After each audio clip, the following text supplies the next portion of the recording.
प्यारे बच्चों, आज हम इन्वायरमेंटल स्टडीज़ यानी कि पर्यावरणीय अध्ययन, जो कि एक कॉमन विषय है, जो भी पॉलिटेक्निक के ब्रांचेस हैं, चाहे वो मैकेनिकल हो, इलेक्ट्रिकल हो, सिविल हो, सभी के बच्चों को ये कॉमन विषय है जो कि पढ़ना ही पड़ता है, इन्वायरमेंटल स्टडीज़ या फिर पर्यावरणीय अध्ययन के नाम पर।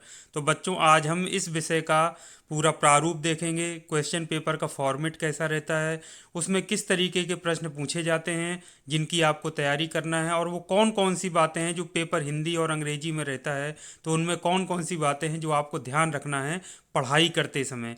अभी आप पढ़ाई कर रहे हैं तो आपको प्रश्न पत्र में जैसे क्वेश्चंस पूछे जाते हैं उसी हिसाब से आपको अपनी पढ़ाई जारी रखना है। तो आइए हम शुरुआत करते हैं। सबसे पहले देखते हैं, ये प्रश्न पत्र आपके सामने है। ये यहाँ पर इसका ये कोड नंबर लिखा हुआ है, देखिए 2100। ये विषय का नाम लिखा है एनवायरमेंटल स्टडीज़ यानी कि पर्यावरणीय अध्ययन। टाइम देखिए दिया है 2.5 घंटे का। मैक्सिमम मार्क्स 50 यानी 50 नंबर का है। इसमें नोट्स जरूर एक बार ध्यान दीजिए, अटेम्प्ट ऑल क्वेश्चंस यानी सभी प्रश्नों को हल करना है। इसमें दूसरे नंबर पे दिया है कि students are advise to specifically check the numerical data of question paper in both versions. If there is any difference in Hindi translation of any question, the student should answer the question according to the English version. इसमें यह कह रहा है कि ये प्रश्न पत्र हिंदी और अंग्रेजी दोनों में दिया है, तो यदि इंग्लिश का बनाने के बाद फिर हिंदी में ट्रांसलेशन किया जाता है, तो यदि कोई अंतर है हिंदी वाले में और अंग्रेजी वाले में, तो स्टूडेंट्स को अंग्रेजी वाले प्रश्न पत्र में जो डेटा दिया है उसी को फॉलो करना चाहिए। तो इस बात का विशेष तौर पर आप लोग ध्यान रखें। और तीसरा है कि पेजर और मोबाइल फ़ोन अलाउड नहीं है परीक्षा में ले जाना, तो ये तो आप जानते ही होंगे, तो कोई दिक्कत नहीं है। अब हम शुरुआत करते हैं। तो सबसे पहले अगर आप पूरा स्ट्रक्चर पेपर का देखें तो इसमें 50 नंबर का होता है और टोटल 5 प्रश्न पूछे जाते हैं। सबसे पहले क्वेश्चन 1 है, क्वेश्चन 2 है, क्वेश्चन 3 है, क्वेश्चन 4 है और क्वेश्चन 5 है। तो 5 क्वेश्चंस में इसमें प्रत्येक में क्वेश्चन में ए बी सी करके 3 दिए हुए हैं प्रश्न, और उसमें से कोई 2 पार्ट आपको हल करने हैं। तो क्वेश्चन नंबर 1 के 3 पार्ट हैं, जिसमें आपको कितने करने हैं, 2 पार्ट्स अटेम्प्ट करने हैं। तो attempt any 2 parts of the following. तो ये क्वेश्चन नंबर ए है, ये बी है, ये सी है। तो एक क्वेश्चन आपका कितना है, 5 नंबर का, तो 2 गुणे 5 बराबर 10, यानी पूरा क्वेश्चन नंबर 1 कितने का हुआ, 10 नंबर का। तो 2 क्वेश्चन करना है, तो 5 नंबर का एक है, तो 2 गुणे 5 बराबर 10। इस तरह से ये पेपर आपका मार्क्स इसके डिस्ट्रीब्यूटेड हैं। अब आप बच्चों देखिए, इसमें सभी में यही चीज़ है। क्वेश्चन नंबर 2 में भी attempt any 2 parts of the following, यानी 3 आपको दिए हैं पार्ट, उसमें 3 में से आपको 2 करना है। तो 2 गुणे 5 बराबर 10। ये तीसरा है, इसमें भी attempt any 2 parts of the following 3 दिए हैं, कोई भी आप 2 जो आपको अच्छे लगते हैं आप सॉल्व कर लीजिए। चौथा है आपका attempt any 2 parts of the following, 3 प्रश्न दिए हैं या 3 पार्ट हैं, 3 पार्ट्स में से आपको 2 कोई सॉल्व करने हैं या 2 का आंसर देना। तो ये भी 10 नंबर का हो गया, 2 गुणे 5 बराबर 10। और पांचवा जो आपका है वो भी attempt any 2 parts of the following, तो ये 3 दिए हैं, 3 में से आपको कोई भी 2 के आंसर देने हैं। तो पांचों क्वेश्चन आपने देखे कि 5 क्वेश्चन आएंगे, 10-10 नंबर का प्रत्येक क्वेश्चन रहेगा, और प्रत्येक क्वेश्चन में 3-3 पार्ट दिए हैं, यानी आपको ऑप्शन दिए हैं, तो 3 में से कोई आपको 2 आपको आंसर देने हैं या अटेम्प्ट करने हैं। अब ये तो आपने पूरे पैटर्न को समझ लिया इसके। अब हम देख लेते हैं कि और कौन सी महत्वपूर्ण बात को आपको ध्यान रखना है पढ़ाई करने के लिए। तो अगर आप इसमें देखिए बच्चों, तो इसमें ए पहला देखिए, पढ़िए क्या क्वेश्चन है। पहले नंबर का जो ए है, define the structure of atmosphere and ecology. कह रहा है कि जो एटमॉस्फियर है उसकी स्ट्रक्चर को परिभाषित करिए, और दूसरा वो कह रहा है इकोलॉजी को परिभाषित करिए। और दूसरा है आपका discuss the function of ecosystem, यानी इकोसिस्टम के कार्यों को डिस्कस करिए। और तीसरा है एनवायरमेंटल पोल्यूशन एक्ट 1986।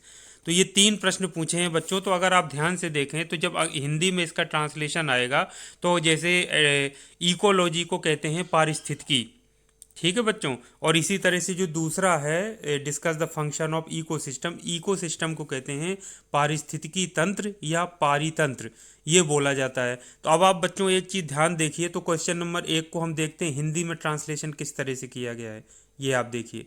तो हिंदी में अगर आप देखें तो निम्न में से कोई दो भागों के उत्तर दीजिए। ज़्यादातर जो हमारे हिंदी मीडियम वाले छात्र छात्राएं होते हैं तो वो क्या गलती करते हैं पढ़ाई करते समय, और परीक्षा में उनको किन बातों का ध्यान रखना है, ये बड़ा ही महत्वपूर्ण है। तो देखिए जो पहला प्रश्न था, define the structure of atmosphere, और उसमें क्या है, इकोलॉजी। तो देखिए पर्यावरण की संरचना की व्याख्या कीजिए, हिंदी में देखिए ऐसा ट्रांसलेशन किया है, और लिखा है इकोलॉजी की परिभाषा दीजिए। तो अब आप बताइए इकोलॉजी को उसने हिंदी में भी क्या लिख दीजिए, इकोलॉजी। ठीक है बच्चों, ये चीज़ आप बहुत महत्वपूर्ण है, इसको ध्यान रखिए। दूसरा है उसमें क्या दिया था, इसमें इको सिस्टम की क्रियाओं की व्याख्या कीजिए, यानी उसमें क्या लिखा था आपका, डिस्कस करने के लिए या एक्सप्लेन करने के लिए इको सिस्टम के फंक्शंस को। तो इसमें आप देखिए इको सिस्टम को हिंदी में भी उन्होंने इको सिस्टम लिख दिया है, इको सिस्टम की क्रियाओं की व्याख्या कीजिए। तो बच्चों मैं आपको ये बताना चाह रहा हूँ इसके द्वारा आपको लाइव उदाहरण दे करके पेपर का, कि जो भी प्रश्न होते हैं जब आप पढ़ाई करते हैं, जो विशेषकर हिंदी मीडियम वाले छात्र छात्राएं हैं, तो जो भी आप टॉपिक पढ़ें तो हिंदी के साथ साथ उसका अंग्रेजी में उसको क्या बोलते हैं, उसका प्रोनाउंसिएशन क्या होता है, उसको आप लोग ज़रूर पढ़ें। क्योंकि बच्चों मैंने 10 साल के एक्सपीरियंस में पॉलीटेक्निक में ये नोटिस किया है कि जो हमारे हिंदी मीडियम के छात्र छात्राएं होते हैं, स्पेशली यूपी बोर्ड वाले, वो बहुत होनहार तो होते हैं, लेकिन वो कहीं ना कहीं अंग्रेजी से बचना चाहते हैं, और अंग्रेजी में उनको क्या है, परेशानी महसूस होती है कहीं ना कहीं। जिसकी वजह से क्या होता है, यदि जैसे मैं क्लास का अपना एक्सपीरियंस बताऊं, जब मैं बच्चों से कहता हूं कि हिंदी में बेटा लिखो, मैं हिंदी में पढ़ाता हूं, कोशिश करता हूं कि हर चीज़ हिंदी में लिखूं, हिंदी में लिखता हूं, और बगल में ब्रैकेट में अगर उसको अंग्रेजी लिख देता हूं, तो मैक्सिमम बच्चे क्या करते हैं, अंग्रेजी का शब्द छोड़ देते हैं, अपनी कॉपी में लिखते ही नहीं है। तो ये बेटा बना हुआ है, ये बहुत शुरुआत से मैं देख रहा हूँ मैं, लेकिन अपने क्लास में फोर्स करता हूँ और फोर्सफुली स्टूडेंट्स को लिखाता हूँ कि हिंदी में लिखा है, इसका अंग्रेजी भी लिखिए, अंग्रेजी में क्या कहते हैं और इसका प्रोनाउंसिएशन क्या है। तो बच्चों मेरे कहने का मतलब ये है कि आप जैसे इकोलॉजी, इकोलॉजी मतलब पारिस्थितिकी, ये कहते हैं, तो पारिस्थितिकी आपने पढ़ा है, आपको आता है, लेकिन बच्चों इसमें पारिस्थितिकी देखो हिंदी में कहीं नहीं लिखा है, इकोलॉजी करके लिख के आया। तो बच्चों मैं आपसे यही कहना चाहता हूँ कि जो भी शब्द हैं आपने हिंदी में पढ़े हैं उनका अंग्रेजी शब्द जरूर सीखिए, और अंग्रेजी शब्द सीखने के साथ साथ उसका उच्चारण क्या करते हैं उसको बच्चों जरूर सीखिए। क्योंकि पेपर में, सिर्फ इसी पेपर में नहीं, जितने भी पेपर में आगे आपको डिस्कस करूँगा सब में यही चीज़ फिट सामने आएगी। तो इकोलॉजी की परिभाषा दीजिए, देखिए ये लिख के आ गया। तो इकोलॉजी जब तक आपको नहीं पता होगा कि पारिस्थितिकी को ही इकोलॉजी कहते हैं, तब तक आप उसकी परिभाषित नहीं कर पाएंगे, ना उसकी परिभाषा लिख पाएंगे। अगला है इकोसिस्टम की क्रियाओं की व्याख्या कीजिए। तो इकोसिस्टम बेटा जब तक आपने पारिस्थितिकी तंत्र पढ़ा है, आपने पारी तंत्र पढ़ा है, आपने इकोसिस्टम छोड़ दिया कि इकोसिस्टम आपने पढ़ा ही नहीं, उसको हटा दिया, और बच्चों देखिए इसमें आ गया इकोसिस्टम, तो आप उसमें क्या करेंगे, कंफ्यूज्ड होंगे, कभी दूसरे स्टूडेंट से पूछेंगे, कभी टीचर से पूछेंगे कि सर जी इसका क्या मतलब होता है हिंदी में। तो वो एक अच्छी बात नहीं है, और आगे के लिए भी आपके तैयारियों के लिए, जब आप डिप्लोमा करने के पश्चात तैयारी करेंगे या किसी भी क्षेत्र में जाएंगे, तो उसमें आपको बहुत सारी दिक्कतें होने वाली हैं, समस्याएं होने वाली हैं। इसीलिए मैं आपसे कहता हूं कि हिंदी और अंग्रेजी के कम से कम जो मेन टॉपिक्स हैं, जो मेन हेडिंग्स हैं, या जो उनकी उप हेडिंग हैं, उनको सभी को आप इंग्लिश में ज़रूर सीखिए। और जो छोटी छोटी इंग्लिश के सेंटेंसेस हैं जो पूछे जाते हैं, इंग्लिश में लिखे जाते हैं, तो उसको समझना और उसको रीड करना, उसको पढ़ना आपको ज़रूर आना चाहिए। तो इसी तरीके से बच्चों आप सारी चीज़ों को देख लीजिए, पूरे प्रश्न पत्र आपके सामने हैं, उसमें बहुत सारी चीज़ों में। अब मैं सबसे लास्ट का प्रश्न आपसे पूछता हूँ, 10 नंबर का है, निम्न में से कोई दो भागों के उत्तर दीजिए, दो प्रश्नों के। अब ये पहला लिखा है ग्लोबल वार्मिंग। अब आप बताइए ग्लोबल वार्मिंग बच्चों, ये अंग्रेजी शब्द है, ग्लोबल भी और वार्मिंग भी। ग्लोबल का मतलब होता है पूरे वर्ल्ड का, और वार्मिंग मतलब तापन। तो ये बच्चों इसको हिंदी में जो अर्थ होता है इसका ये अलग होता है, लेकिन हिंदी में भी देखिए इन्होंने अंग्रेजी को ही एज इट इज़ लिख दिया है।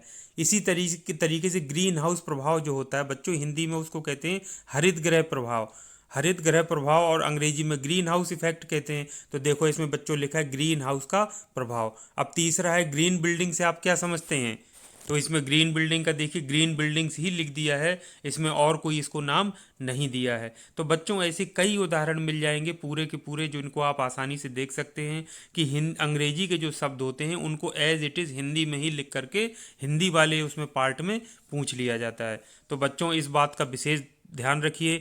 ये पेपर मैं आपको इसलिए अभी से डिस्कस कर रहा हूँ ताकि आप अभी पढ़ाई कर रहे हैं तो अभी चैप्टर वाइज पढ़ाई करते समय एक आप उसके जो कॉपी आपकी बनी है जो क्लास वर्क की होती है उसमें आप एक वोकेबलरी का ज़रूर बना लें, और हिंदी और अंग्रेजी शब्द जो मुख्य मुख्य हैं, जो टेक्निकल शब्द हैं, उनको अपनी कॉपी में ज़रूर से ज़रूर लिख कर रखें और उनको बिल्कुल कंठस्थ कर लें, याद कर लें मुँह ज़बानी, ताकि आपको पता रहे कि कौन सा आपको शब्द हिंदी में क्या कहते हैं, उसको अंग्रेजी में क्या कहते हैं और उसका प्रोनाउंसिएशन आपका क्या होता है। तो बच्चों ये बहुत महत्वपूर्ण बात मैंने आपको बता दिया। इसके साथ साथ आप हिंदी के प्रश्न सारे देख लीजिए किस तरह के प्रश्न पूछे जाते हैं, बहुत इजी प्रश्न इसमें रहते हैं। इसी तरीके के थोड़ा घुमा फिरा कर दूसरे प्रश्न उससे मिलते जुलते पूछे जा सकते हैं हमेशा। तो इन्हीं तरह से आपको अच्छे से तैयारी करना है। जैसे प्रश्न 1 में निम्नलिखित में से किन्हीं 2 भागों के उत्तर दीजिए। तो पहला है पर्यावरण की संरचना की व्याख्या कीजिए तथा इकोलॉजी को परिभाषा दीजिए। दूसरा है इकोसिस्टम की क्रियाओं की व्याख्या कीजिए। और तीसरा है पर्यावरण प्रदूषण नियम 1986 को बताइए। दूसरा है आपका निम्न में से किसी 2 के उत्तर दीजिए। तो वायु प्रदूषण के विभिन्न स्रोतों की व्याख्या कीजिए तथा इसका प्रभाव मनुष्य के स्वास्थ्य पर बताइए। दूसरा है जल प्रदूषण के विभिन्न स्रोतों की व्याख्या कीजिए तथा जल प्रदूषण के रोकने की विधि बताइए। तीसरा है वायु प्रदूषण से बचाव तथा रोग संबंधी नियम 1981 की व्याख्या कीजिए।